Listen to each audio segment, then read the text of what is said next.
आशीर्वाद घेण्यासाठी, देवाचा आशीर्वाद घेण्यासाठी आज मी एका लोकेशनला भेट देण्यात आलेलं आहे।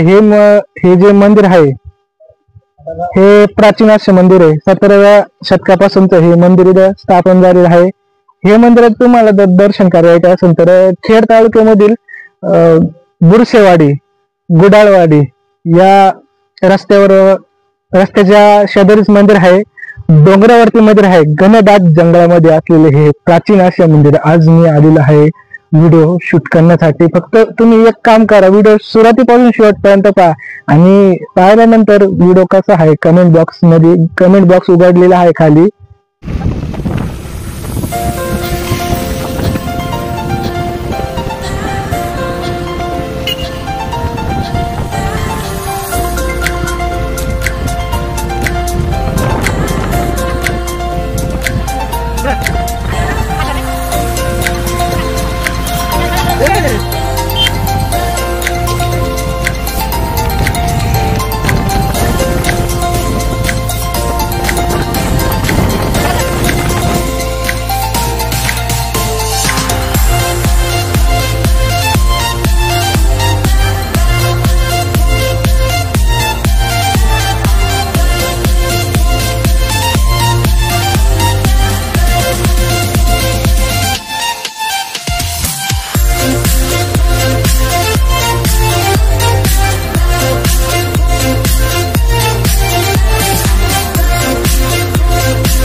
कसे आहात?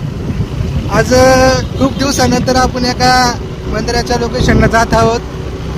तर या ठिकाणी मी प्राचीन मंदिराकडे प्रवास चालू आहे माझा। हे प्राचीन मंदिर खेड तालुक्यामधील वाडा या गावामध्ये आहे। एक अतिशय सुंदर प्रकारचे हे मंदिर।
या ठिकाणी निम्मा पायऱ्यांचा जो ट्रेक आहे तो करून वरती पोहोचत आहे।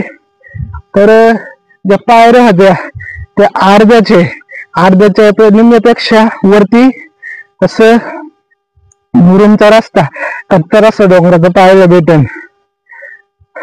आणि तर मित्रांनो या ठिकाणी निम्म्यापेक्षा जास्त जो मंदिराचा जो पायऱ्यांचा ट्रेक आहे तो पूर्ण करून पुढे वरती येऊन पोहोचलो। वरती येऊन आल्यावरती एका माचीवरती एक ठिकाण आहे, ही दगडी आहे। इथं असं म्हणलं जातं की प्राचीन काळापासून म्हणजे इतिहासच थोडक्यात की इथं जी 5 दगडी आहे एका एक रचून रचायची आणि इथं आपली जी विष आहे, आपली मनातली जी विष आहे, मनोकामना इच्छा ती या दगडांसमोर अर्पण करायची, जेणेकरून इथं जे दगडी आपण ठेवतो 5 दगडी ती विष जी आहे इच्छा ती पूर्ण होती असं त्याचा तो इतिहास सांगतो येतो. चला तर आपण सुद्धा आपण ही दगडी रचूया 5 दगडी आणि विष मागूया आणि तरच जाऊया आपण शंभू महादेव देवाच्या दर्शनाला. तर मित्रांनो या ठिकाणी अशा रीतीने आपली जी इच्छा आहे ती व्यक्त करायची. तसेच हे जे दगडी आहे एका एक रचून 5 दगडी नंतर इच्छा मागायची. तर या ठिकाणी माझा मित्र आहे या ठिकाणी दगडी रचून इच्छा करत आहे. याचप्रमाणे आपल्याला देखील करायचे आहे.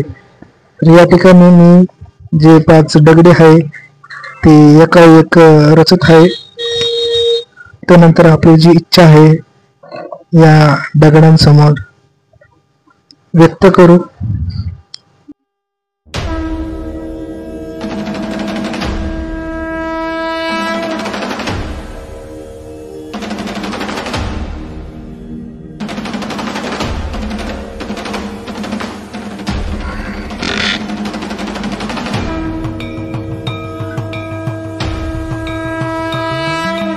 मित्रांनो या ठिकाणी इच्छा मागलेली आहे. आता जाऊया आपण शंभू महादेवाच्या दर्शनाला.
तर यानंतर या मंदिरातले जे पुजारी होते त्यांनी जी माहिती दिली व कहाणी सांगितली ती या अशा स्वरूपाची होती. तर मित्रांनो या ठिकाणी जे शंभू महादेवाचं जे मंदिर आहे या मंदिरामध्ये आलेलं आहे. हे जे मंदिर आहे जे वाडा गाव आहे, वाडा गावापासून आले या मंदिरामध्ये आज मी आलेलं आहे. तर या ठिकाणी हे मंदिराचे पुजारी आहे. बाबा तुम्ही तुमचं नाव सांगावं सर्वप्रथम. विशंबर गिरी. विशंबर गिरी हे यांचे नाव आहे. बाबा हे जे मंदिर आहे हे काय आहे, याची कहाणी काय ही तुमच्याकडून ऐकावी, तुम्ही सांगावी. या मंदिराची कहाणी अशी आहे की एक पिंड, चार लिंग, चार नंदी, स्वयंभू महादेव हे 4 ठिकाणी गुप्त झालेल्यामध्ये देवानी स्वतः रान जनावराच्या रूपात अवतार घेतला. ते रान जनावर निघालं कुठं? पोखरीला. पोखरीवरून राजेवाडीला गेलं. राजेवाडीहून भीमाशंकरला आलं. भीमाशंकरला गुप्त महादेव जिथं आहे तिथं ते गुप्त झालं. तिथं गुप्त झाल्यावर ते निघालं कुठं? बोरगीरला कोटेश्वर. कोटेश्वरला निघालं. हे पाहिलं कोणी? ती 4 माणसं आहेत तिथं. त्या 4 माणसांनी पाहिले ते जनावर तिथे गुप्त झाले. तिथून वाड्याला आलं. वाडा जुनं गाव तिथं आलं. तिथं रान जनावर तिथं गुप्त झालं. वाड्याला भीमाशंकर मंदिर आहे. जुनं मंदिर. बरोबर. मग त्या जुन्या मंदिरात त्यांनी तिथं परत गुप्त झाले. तिथून जे निघाले ते इथं आले. हे बिबी गाव आहे. बिबी गावचा हा शंभू डोंगर आहे. ते इथं गुप्त झाले. इथं गुप्त झाल्यानं त्या 4ही माणसांनी म्हणले इथून कुठं देव गेला नाही. मग तो देव कसा का बघायचा? त्यांनी हे डोंगर भागाचा हा सपाटीकरण केला एवढा. आणि त्याच्यावरती खोदकाम करता वेळेस एक पिंड, 4 लिंग, 4 नंदी हे स्वयंभू महादेव इथे झाले. त्याच्यावर शंकर पार्वती इथं प्रगट झाली. शंकर पार्वतीचं कुटुंब अख्खं आहे. गणपती आहे, कार्तिक स्वामी ते पण स्वयंभू. तेव्हा स्त्रियांना आतमध्ये जायला प्रवेश नाही. कार्तिक स्वामीमुळं जायला आतमध्ये गाभाऱ्यात जायला प्रवेश. तर अशी ही देवाची कहाणी मी थोडक्यात सांगितली. कार्तिक स्वामी आहे. कार्तिक स्वामीचं स्त्रियांना तोंड पाहायचं नाही. कार्तिक स्वामींना तोंड पाहायचं. समज. धन्यवाद बाबा माहिती सांगितल्याबद्दल या मंडळी. थोडक्यात बाबा तुम्ही आम्हाला सांगा तुमची वय काय? थोडक्यात वय काय? माझं आता चालू 79. 79. हा. तुमचं नाव काय आहे? मूळ मूळ माझं नाव विष्णू. गावचं खेड. खेड. राजगुरू. तुमच्या कुटुंबामध्ये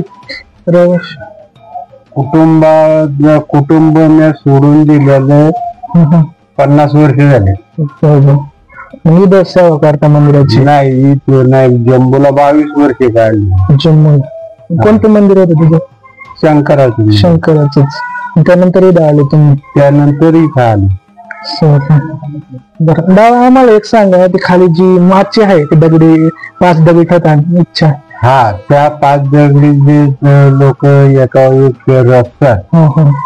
आपली जी मन कामना आहे देवापाशी इथं अर्पण करायची. आणि ते 5 दगडी येत्या वेळेसच रचायची. आणि तिथे कामना आपली काय असेल इच्छा मागायची ती इच्छा तिथे करायची. इकडून जाता वेळेस ती 5ही दगड अशी ढकलून द्यायची. ते कधीपासून किती वर्षापासून होते? ते जेव्हा इथं देव आले तेव्हापासूनच 17वी सदीपासून थोडक्यात.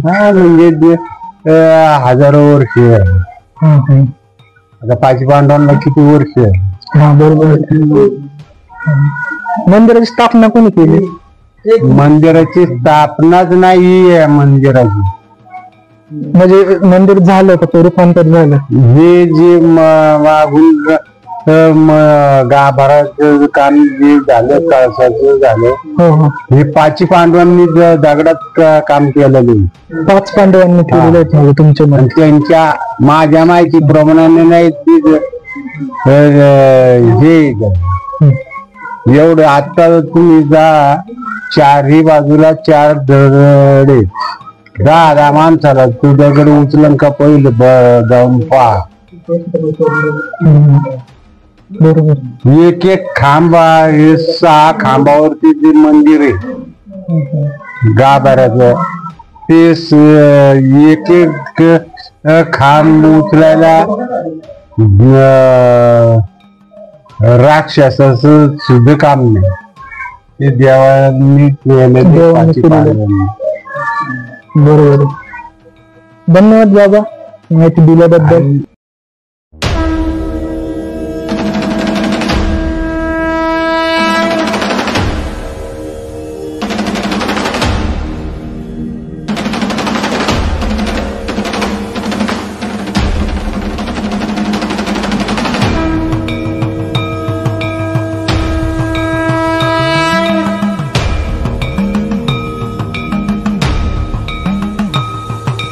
तर मित्रांनो, या ठिकाणी दर्शन करून खाली आलेलं आहे. खाली येताच तर आपण जे 5 दगडी ठेवले होते, आपण त्यांच्या समोर इच्छा मागली. आता ते बाबा होते, ते बाबांच्या म्हणण्यानुसार की इथं जे जी लोक आहेत ती इथं विष मागतील आणि जाताना जी ही दगडी हाय रचली ती पाडायची आपल्याला. चला आपण पाडूया.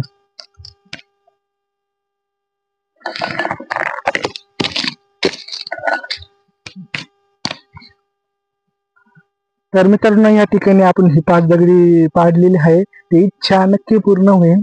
ते शंभू महादेवावरती सोडून देऊ. चला, खालून वर किंवा वरतून खाली